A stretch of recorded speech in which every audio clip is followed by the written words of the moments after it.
Hello, and welcome to Durant, a city whose many assets make it a true standout among many communities in southeastern Oklahoma. Durant is a city with about 19,000 residents, located 150 miles southeast and south from Oklahoma City and Tulsa, and 90 miles north of Dallas, Texas, and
We'll call the meeting to order here at 5:35.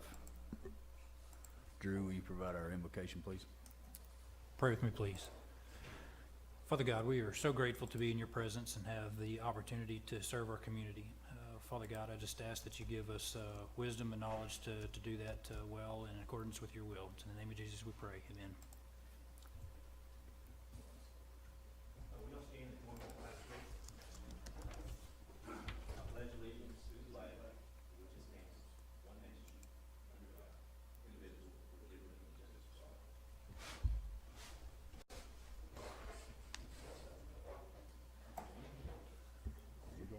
I couldn't keep up.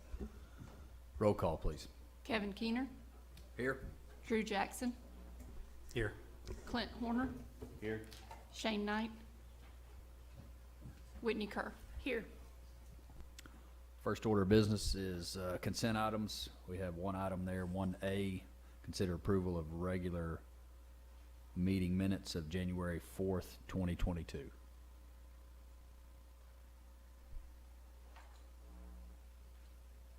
I'll make a motion to approve. I'll second.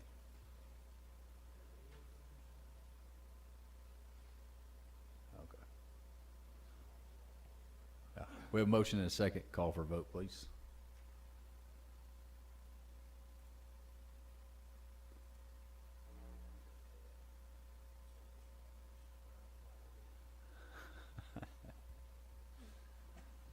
Our second item of business,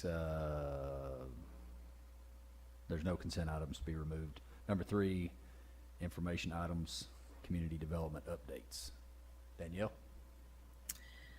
Yes, I was asked to provide some updates about things that are going on in community development, and one of those updates, you kind of seen the outline that's in your packets, but I'll kind of go over those as well. So we had a change of due date on our applications that come before our planning commission. Previously what we've had is we've had where the due date was due basically about a day and a half before the publication was due. So we'd received many applications right up into that deadline date, which caused a lot of issues of trying to get the legals completed and making sure that all the application was in fact completed correct and all of those things. And then be able to get the letters drafted and get them out in a timely manner. So we've decided to move that deadline up a little bit. So it's additional 2 weeks prior to the deadline date of the publication date. I believe it's a total of 36 days prior to the actual planning commission meeting. Again, a lot of that is due so that we can make sure that the publications are correct, the legals are correct, the application should be complete by the time we get it, and then there will no longer be applications accepted after that due date. A lot of that's just to give staff time to be able to do what they need to do and make sure everything's correct. The next update is the online zoning map has been fully completed and is on the city's website under the mapping section of the website. So having that will be a great tool and asset for the city and community development. The next one is the transitional zoning committee. That was one that was not in your packet, but I was recently reminded of that as I was working on a monthly report recently. And update there is we had a couple colleagues come in that dealt with transitional zoning. They met with the committee, provided some ideas, some thoughts, different things that they could do that would kind of meet the intent of this transitional zoning should that move in that direction. That's kind of where we're at now. We're going to have a meeting set up sometime in February to meet again and discuss where we would like to take it from this point, now that we kind of have options on the table and thoughts and things like that. So the last item that I have is for an update is our land use ordinance update. We've been talking about it for a while. Staff's been continually working on it. Back in November, we received all of the RFQs that came in. We received a total of 4 of them.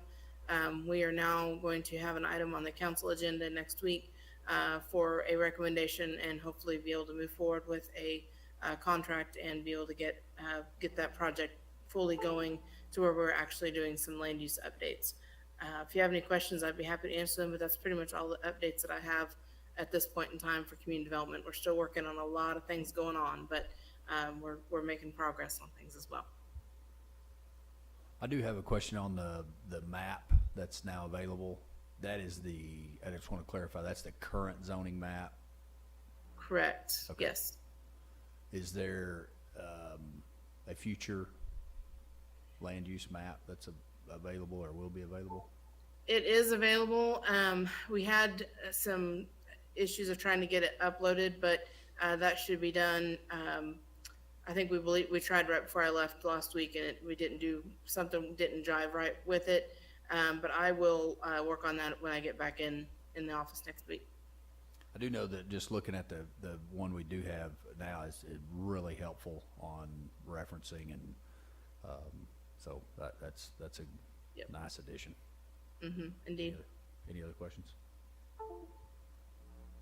All right, we'll move on to item 4A under administration, discussion, consideration, and possible action on amending sections 157.006 definitions and 157.031 uses permitted in districts of the Code of Ordinances of City of Durant, Oklahoma. Danielle? So on this, what we've done is we had some issues that was brought to light where we didn't have some definitions that probably should be in ordinances, even though we've included bits and pieces of that. So like an example was as recently we had where feedlot was stated that it couldn't be in agriculture zoning, but then that led to questions. Well, what is a feedlot? Where can a feedlot go if it can go anywhere?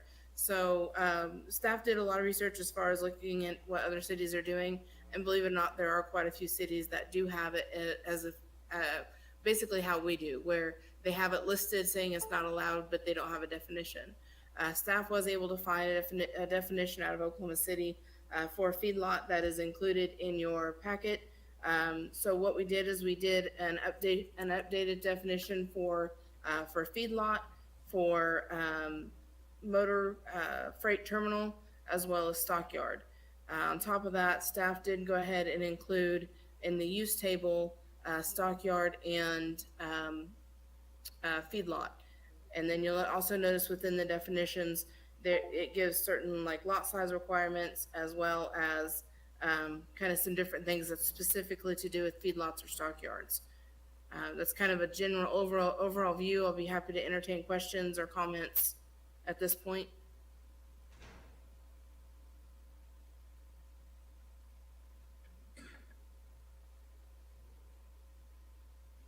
I think I had more of a comment in the fact that, I appreciate getting a definition in there. It's important. I do think that we need to add clarification that it is not allowed in any of the zoning classifications rather than just not allowed in ag. Okay, and we can certainly do that. I mean, I think that was the interpretation that we had from Tom, but I think, adding some language to make it more clear would be important. Okay. So are y'all trying to establish a precedence where you allow feedlots within the city?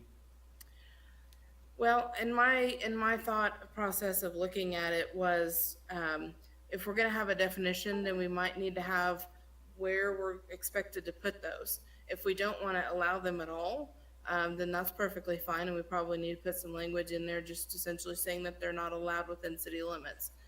So we could probably put that in with the definition of it, as far as saying this is their definition, however they're not allowed.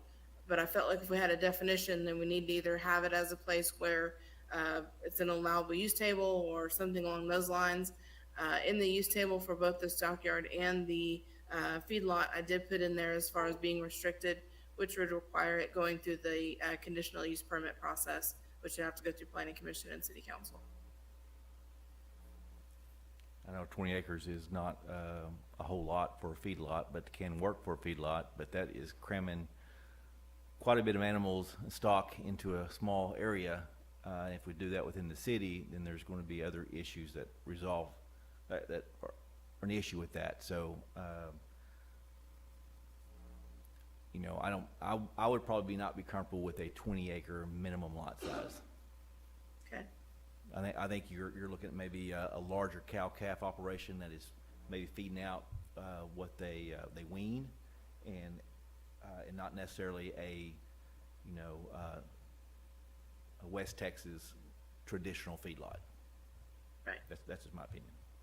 Okay. So are you suggesting that a feedlot would be okay in city limits?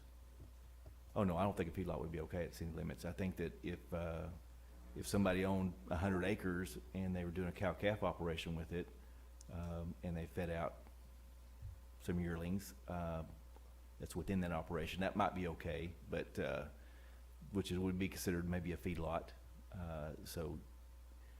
But I think it's just, it's that transitional from, weaning to feeding them out to an age, but just buying yearlings, feeding them out in a small area.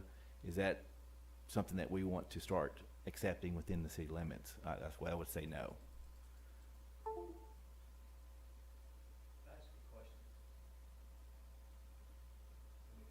Yeah, if you would come up, please. It's probably been a while since you've been at that microphone. Mike Morris, 576 West Mockingbird.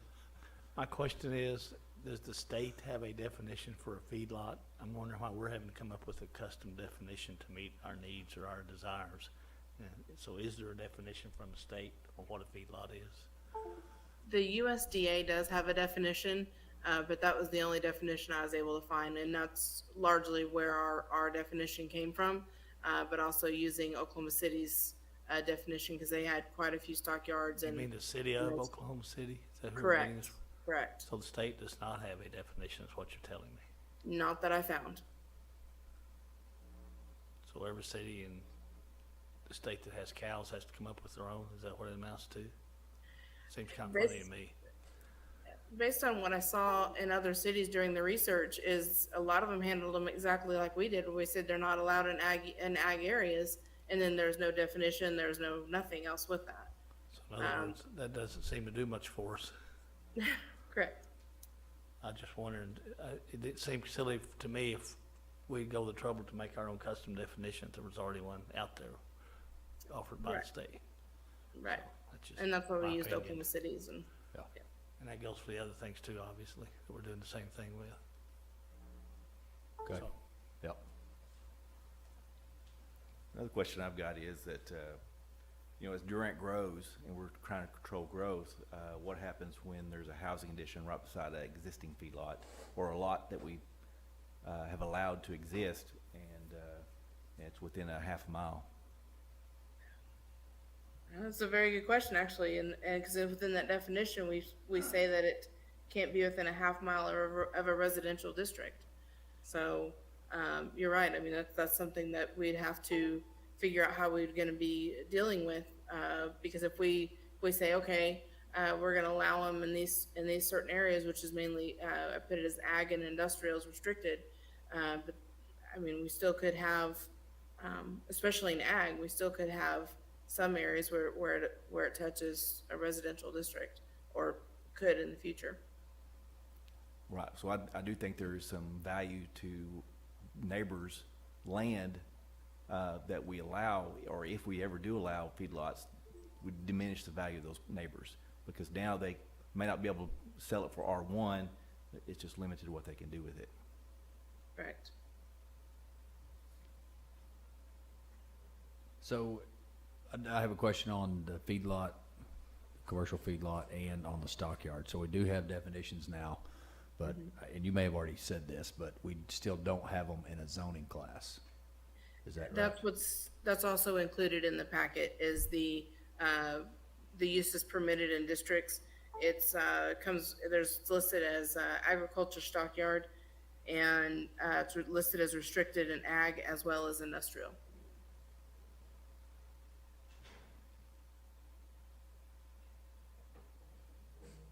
So that's what I was doing. I scrolled down to the chart that's in our packet, and Yes, is it in that chart? it is. It's underlined in there. It's right under, it'll say agriculture, gardening, not commercial, and that's then why. right after that it'll be ag, commercial feedlot, and ag Okay. stockyard. Okay, that's why I didn't. I think so. Okay. On, like with the definition, for feedlot. So thinking about maybe even something like a smaller scale of, let's say that folks have show steers at their house, and they're buying them or raising them, feeding them, getting them ready for show and then sale. Hopefully they get to go that far. So I'm just bringing up questions in relation to the. Well, I don't know if it. I mean, like our definition. It sounds like it. It could be argued that it wouldn't allow that if you're, or for animal products to increase the value of the animal. I mean, you're raising its weight. You're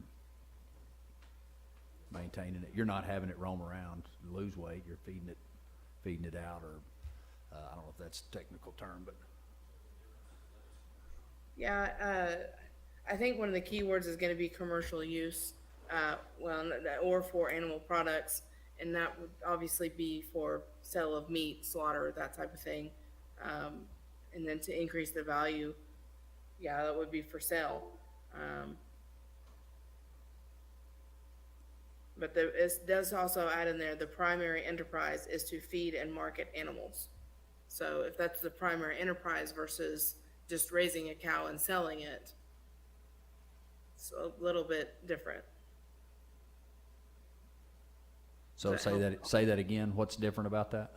So it says the primary enterprise is to feed and market animals. So if all you're doing is just having cows to have cows, and you're maybe selling one or two of them here or there, that's not really your primary function. The primary enterprise is that's where the commercial feedlot comes in, is the primary enterprise is to feed and market animals.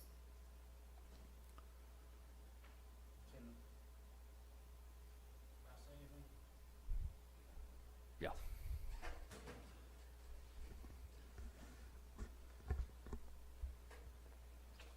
The definition that you just give of the cow operation, that is saying that even if you had 100 acres, as Mr. Horner said, and you had 10 cows, you couldn't sell the calf off of it because you was valuing that calf for further process.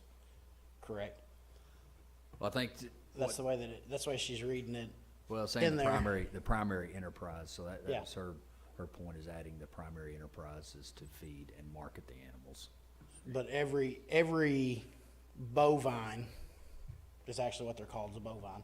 Every bovine is marketed for future value. I mean, you're not gonna keep every animal and not market it for value. I mean, and that's the same way with the commercial feedlot.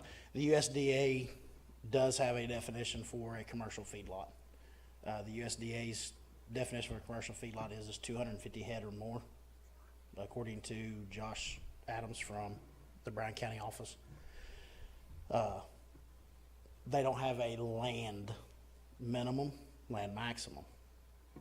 They have a head count of 250 or more. Makes it a commercial feedlot.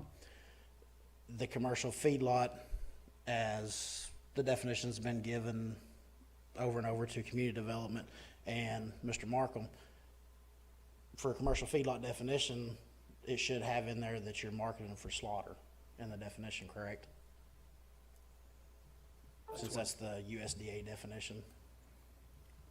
So Danielle, I didn't mean to interrupt you. No, go ahead. Okay. Danielle, just looking at, Webster and dictionary.com, says a plot of land on which livestock are fattened for market. So to me, that seems simple enough. Right, and that's exactly what the USDA has is a feedlot whose primary enterprise is to feed cattle and market them for slaughter. I would scratch, I mean, just my opinion, I would scratch the for slaughter and just a plot of land in which livestock are fattened for market. Okay, and if you guys want to change that, we can definitely do that. It's whatever you guys would like.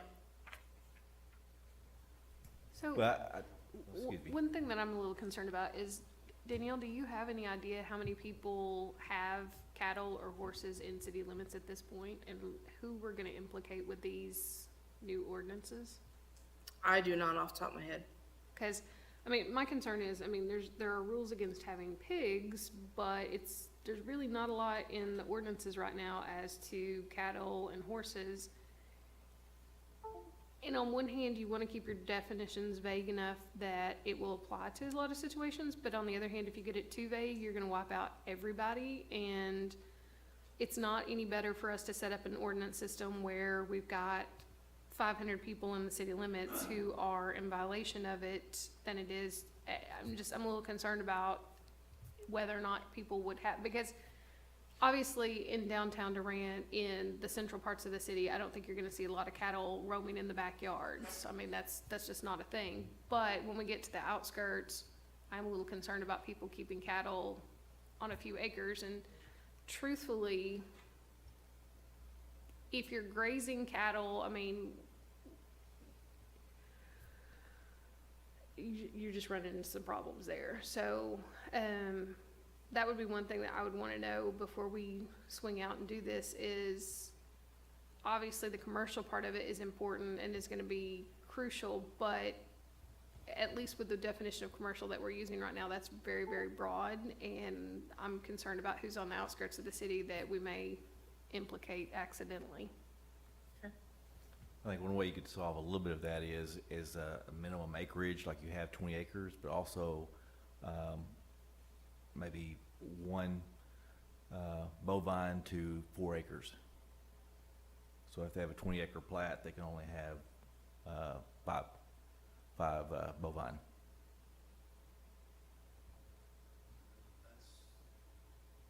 That's not even a USDA recommendation? I was gonna say, usually, so I can't tell you what the exact number is, but it's not unusual to have 20 cows on 10 acres, but the deal is you're moving them so that you've got clear grass for them to be eating, but the cows are usually on usually a pretty good sized number of cows on a fairly small area. You're just moving them frequently, so they've got fresh pasture. I think the total land size is still larger. It's about 4 acres. Well, but your other problem is there are a lot of people who have cows in Durant and their acreage is not, and when I say Durant, I mean, some of it's on the outskirts too, but some of their acreage may be in city limits and the cows may be coming in and out of city limits because they're transferring pastures. And so you may run into an issue with that.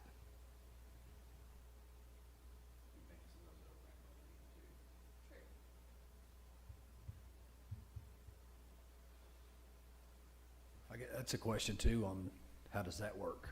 So if we do come to an ordinance or to come to a definition and use, how does that work with folks that already have cows or that won't meet the requirement? So I guess the question is if you don't know already who has them and who doesn't, what are you going to do to know where your point is for the grandfatherization? Right, that's the question, yeah. Usually on that, we use a date. For like the non-conforming type of things, we use a date. So like if this gets approved, then it's basically from that date forward, and anything past that would be considered non-conforming. But, so here's the problem. I mean, if you've got somebody with cows and you roll out there and see 5 cows wandering around in the backyard, obviously they have cows past your date. You go up and you say, hey, these cows are illegal cows, the cows gotta go, and people are like, oh, we've had these cows out here for years. Well, you're not gonna have any way of knowing which cows they've had, if they've had cows before. Those cows could have rolled in that morning, how would you know? You're not gonna know that. Very true. Plus, most livestock is somewhat seasonal, and so you're gonna have people who are gonna have cows or animals in certain times of the year. They may not have those animals at different times of the year.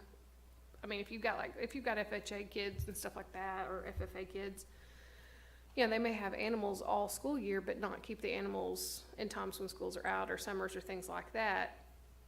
Who's grandfathered in? I mean, what's gonna count? Is it gonna be perpetual animal usage on the property, or is it gonna be seasonal animal usage? None of that's addressed yet. It is not.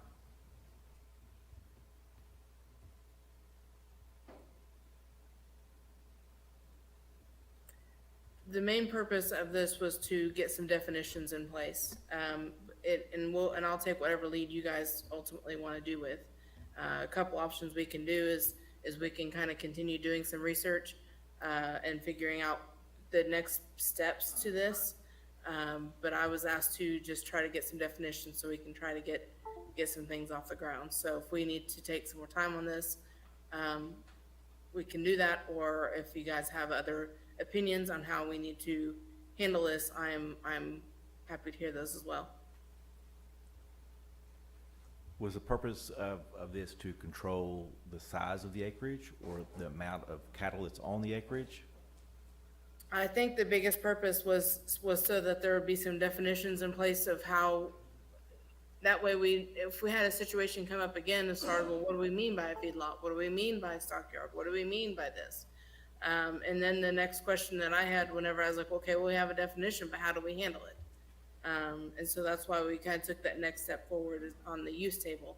But we did not look at as far as the non-conforming side of it.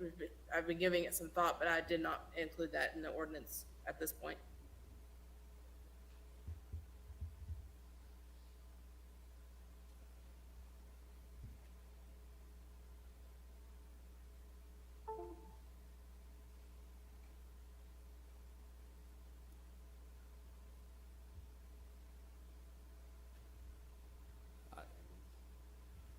Yeah, I'm open to, I don't know if it answers enough or addresses enough, maybe. I don't know. I don't know what I don't have an all-encompassing answer, but, or even If the It's- intent is to disallow feedlots, it makes things more simple anyway, so lot size at that point doesn't matter. Correct.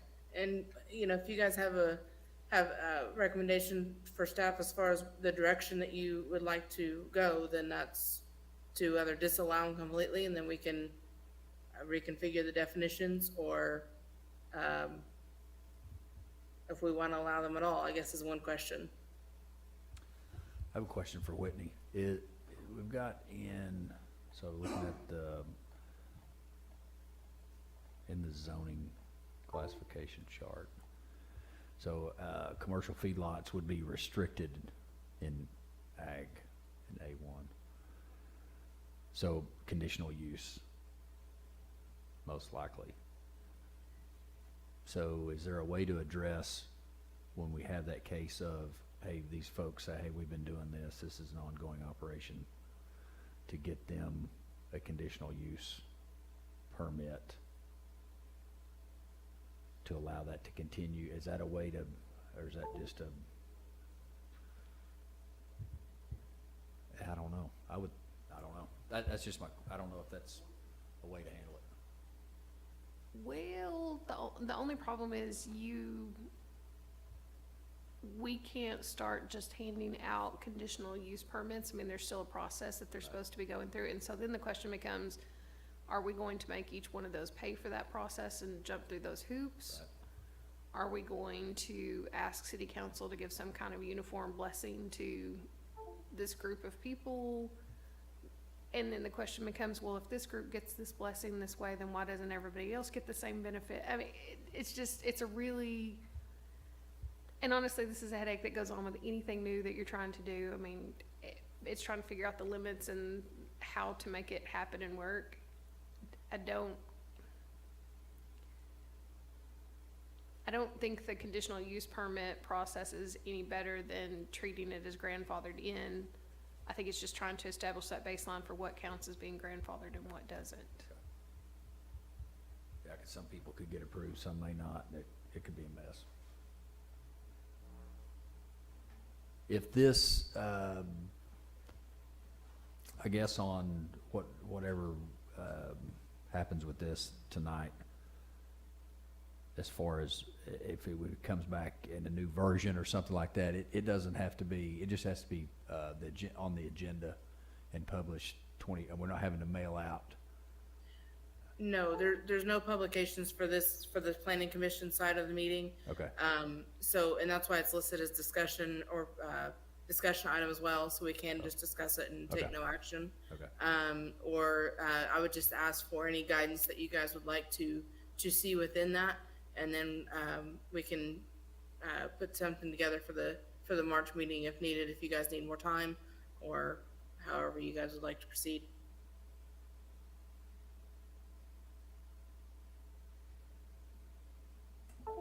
Does that mean if we table, you're wanting us to agree on a recommendation? If you guys decide to table it or take no action on it, just some thoughts that you guys may have as far as if you guys feel like of taking into consideration of allowing feedlots or stockyards at all, not allowing them, any other potential thoughts or concerns that you'd like to see addressed.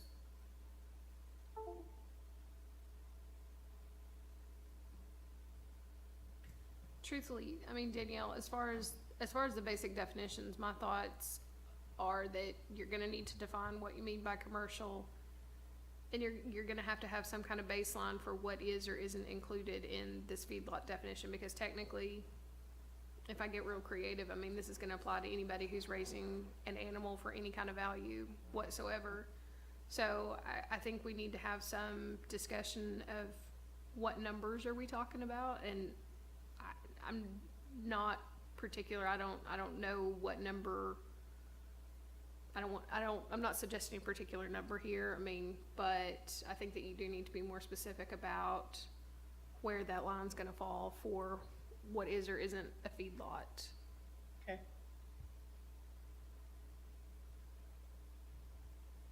And the other issue is, I mean, I sure do understand that half-mile range, because anything animal tends to smell from a long ways away, especially if you get very many of them. But that half-mile, that's a lot of distance too, and so I'm concerned about people on the edges of Durant who may fall in that.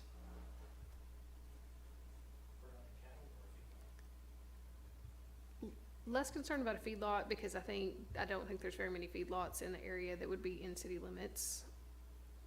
There may be a couple that we didn't previously know about that have come to light, but I don't think that's a huge concern. But I do think we need to know, if we get a more specific definition of feedlot, that may take care of the problem, but I do think that distance may be a question too, depending on where you're setting your numbers on a feedlot.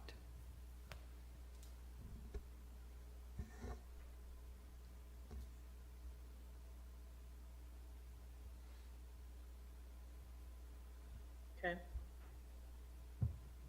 Was there anything as far as the stockyard or the motor freight terminal that you guys had?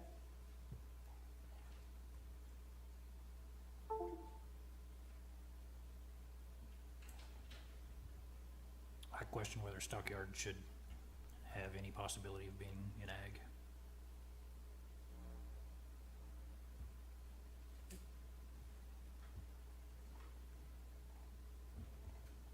Is our existing stockyard within a half mile of any of those zones that you mentioned? Those R zones?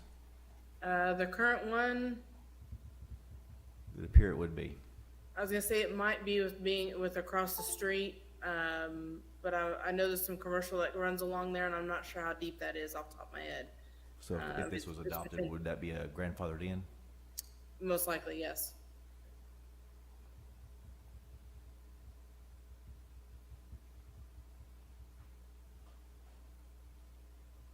I think, I mean, so, like you're saying, grandfathered in the existing stockyard?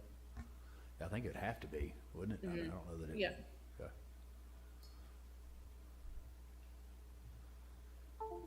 Any other discussion? What's the definition that she has for a stockyard?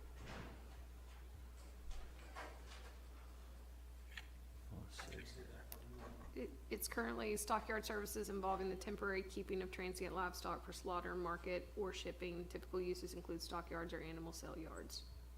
So the transient part was, That's not defined. It just says transient livestock. yeah, cause that falls back to the USDA's version of transient is moving from one state of livestock to another state. Would be transient under the USDA rules. I've visited with If you would come to the mic. I visited with an Oklahoma ag officer about the whole issue and everything. There's nothing on the state side that says that I can't do what I'm doing, or anybody else can't do what they're doing, legal wise. The transient deal on the Stockyards part, I asked him about that also. It is just vague of moving livestock from state to state to state. So if you're gonna put the transit in there, it would also fall back to where, as Ms. Carr said, if I had property at Bonham, Texas, and I brought calves up, I would be in violation of the transient part, right? Okay. Yeah, I think I don't know. Yeah, there's a lot to look at. I'm sorry. No, I mean, yeah. And Danielle, let me ask, because, and this is gonna sound ridiculous, but have you run this by cow people? Because I know just enough to be dangerous when it comes to cattle, but I have not had a chance to visit with our OSU exchange office yet.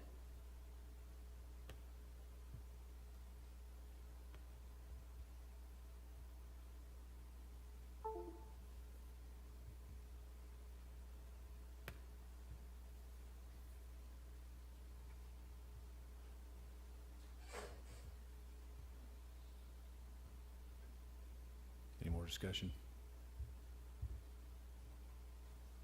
Okay. So if we take, well, I guess if we table it, we have to have a specific date. If we take no action, we can just put it back on when it's ready. Correct. We do not have a motion for no action. Correct. You can just take no action, Kevin. Yeah, okay. We'll take no action on that item. We'll move to item 4B, discussion, consideration, and possible action on amending sections 155.02 definitions and 155.05 use restriction of the code ordinances of the city of Durant, Oklahoma. Danielle? So this was kind of going along with some of these previous definitions that we had. This was just adding a couple of definitions in the ordinances to allow for a definition of the air operations area, as well as language stating that confined livestock operations shall not be operated within 10,000 feet of the air operations area.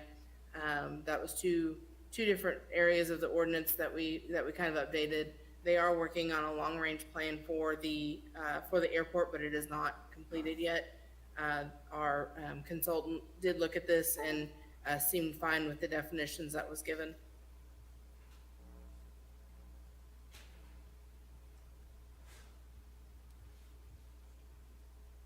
Okay.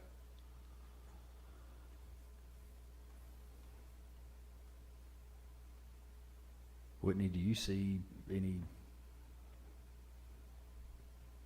without having our definitions for the first part, does that affect this part?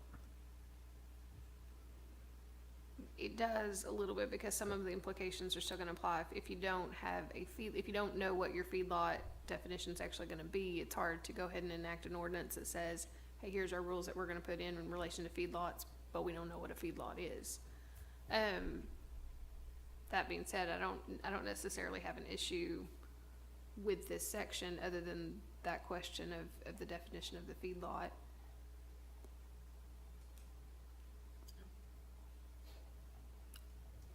I'm a little concerned, not so much from our city side. The 10,000 feet, yeah, it's 2 miles, and that airport is literally on the edge of city limits, and everything around it is agriculture with cows. So that's just making me laugh just a little bit, because they're taking care of like one tiny sliver on this side and nothing on this side with the cattle. But that's not our problem, I guess. That's the airport problem. So, but it did make me laugh just a little bit, because this area is not going to meet that standard. But yeah, again, if that's almost 2 miles away from the airport, how many people is this going to affect? this goes in, and are they grandfathered in? And if we annex more land, is that gonna be grandfathered in as well? Most likely, there would have to be some sort of non-conforming piece in there. And currently, what John Wyatt, the airport manager, shared with me is that our air operations center, as far as physically located around the airport, is not defined yet. And that will come out of this long-range plan. So it's possible that 10,000 feet may be actually larger than what we're initially thinking. Because we're naturally thinking of just the natural borders of the runways, but there could be some other implications that come down from this long range plan that may widen that, is what John Wyatt told me.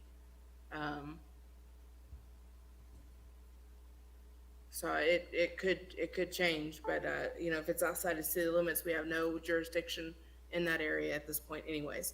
It's more of an FAA regulation of this type of feedlot, of having confined animals in an area, because of bird strikes to aircraft.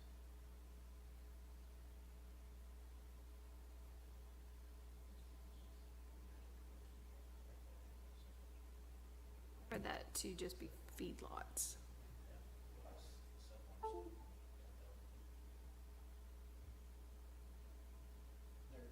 There's a rule that the FAA has that you can put into place for the deterrent of the hundreds of thousands of birds. Say that again, there's a, The FAA, Mr. Dalton didn't read the whole deal the other night. He left out the part of, the FAA gives you definitions of what you can use for a deterrent to keep the wildlife and the birds away from the airport or from the feedlot or? from your property. Yes, Okay. Yeah. Yeah, that's Mr. in that in your all's packets. In there. James didn't read the full definition that the FAA says about feedlots, and it wasn't presented that way either. But whenever I talk to an FAA investigator out of Oklahoma City Airport, it's like he said, you can put owls, motion owls, you can put burst bombs, anything deters Okay. wildlife away. Okay. Thank you.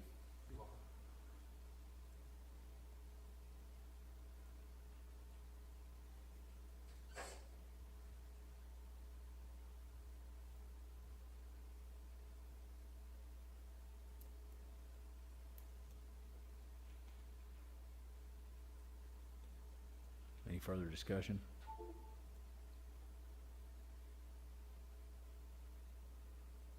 So we think these almost seem tied together somewhat, so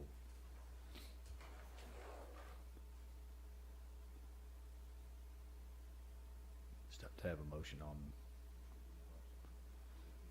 Well, I mean, I'm open for thoughts, but it almost seems that way. Danielle, do you see it any different on that? I mean, yeah, I think we might wind up in the same, well, let's see. Reading the definition of AOA, it just gives a definition of all airport areas where aircraft can operate either under their own power or while in tow.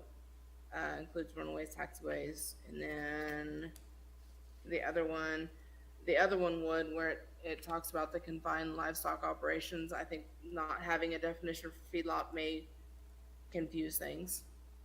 okay. If we don't, yeah. Well, the same issue we're dealing with now. Okay.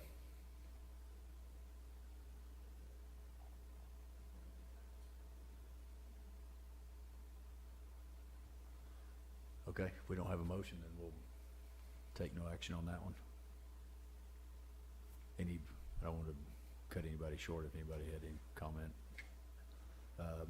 Any new business, number 5?